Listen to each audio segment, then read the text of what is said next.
Taoiseach, the problem is not that there shouldn't be trade between the United States and Ireland. The problem is that it's incredible that this wouldn't be a major debate within European leaders' summits. And that does really mirror the reality of what happens in these trade agreements, which are talks conducted secretly, but whereby representatives of European major corporations have access to key officials conducting those talks from the EU side, and similarly American corporations and powerful lobby interests have direct access to those who are conducting from the United States side. And there is a huge threat, for example, to environmental standards that the people of Europe demand, with regard, for example, to a prohibition on the general release of genetically modified organisms into our environment, which the US corporates are strongly pushing for, hormone-treated beef being allowed into the European Union, which is anathema to European consumers, chlorine washed chicken, etc. And as, for example, in the trade deal between the United States and Canada, the right of big business corporations to directly interfere in the other states' affairs by, for example, bringing governments to court should their, for example, environmental standards be too strict according to the corporations prosecuting. This has incredible implications for the rights of ordinary people, both in Europe and in the United States. And it's quite incredible that that the European summit wouldn't be seized of this in a big way.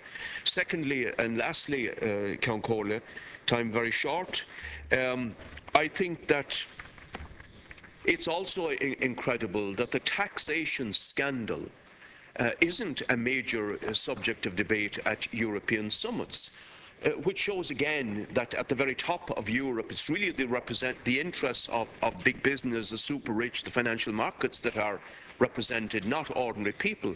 It's quite incredible that literally billions are being saved in taxes through taxation deals that are legal but utterly immoral in the case of Luxembourg, in the case of Ireland, in the case of Netherlands.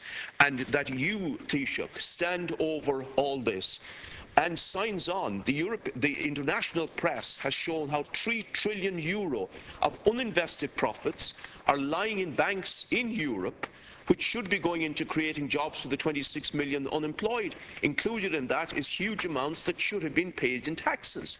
Now, it's quite incredible that that's not a source of concern to you. Taoiseach.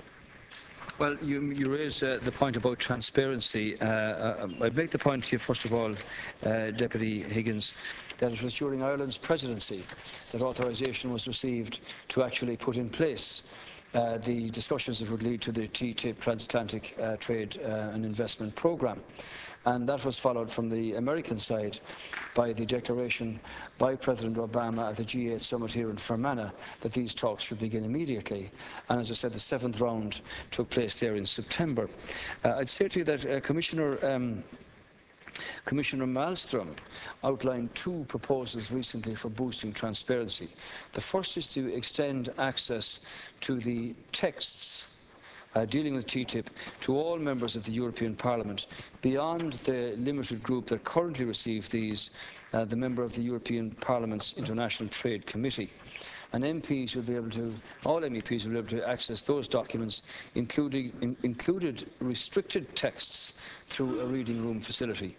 And secondly, she took the decision to publish texts setting out the EU's specific negotiating proposals on TTIP after each negotiating round, and these will be made available through the Commission's website. So from that point of view, it's very open, very transparent, and now being made more so. She presented the proposals on TTIP transparency to the International Trade Committee of the European Parliament on the 3rd of December, just past, and they were also discussed with Member States at a meeting of the Trade Policy Committee on the 5th of December. This, of course, was discussed at the European Council meeting in some detail, and the European Council gave its authorisation during our presidency, and that we would move to getting the approval of the Parliament that these discussions could begin, and that's what's happened. But I'd make the point, and I agree with you, we have particular issues here, and one of the big obstacles at present for the dairy sector is what they call the question of Grade A equivalence. That is the failure by the US authorities to recognise European Union and Irish milk production standards, particularly for milk powders, as being equivalent. This is an important issue for us. There was some progress made, I have to say, and at our behest, Ireland was added to the list of two other EU member states taking part in a pilot project to move this forward. And we recently held an inspection by the US Food and Drugs Administration, and we wait that report. And finally, there is progress too regarding access for Irish beef to the US. Although Irish beef to the US is not part of the trade negotiations, rather the restrictions imposed by the US on beef from Ireland and the rest of the EU are a hangover from the BSE crisis. The US inspections of Irish plants last summer was very successful, and we may actually be the first country in Europe to gain access for beef into the US, which I'm sure will be welcomed by everybody, and particularly this sector. The Minister Coveney has made it very clear that we are exceptionally sensitive about our beef production standards because of what you mentioned. And the Minister has made it clear that our plan in the negotiations is to ensure that Irish beef and the Irish beef sector is declared sensitive and that protection is afforded to the sector in the negotiations. And the Minister has made that very clear to the Secretary of Agriculture, Secretary Vilsack, who was here quite recently. Thank you. That completes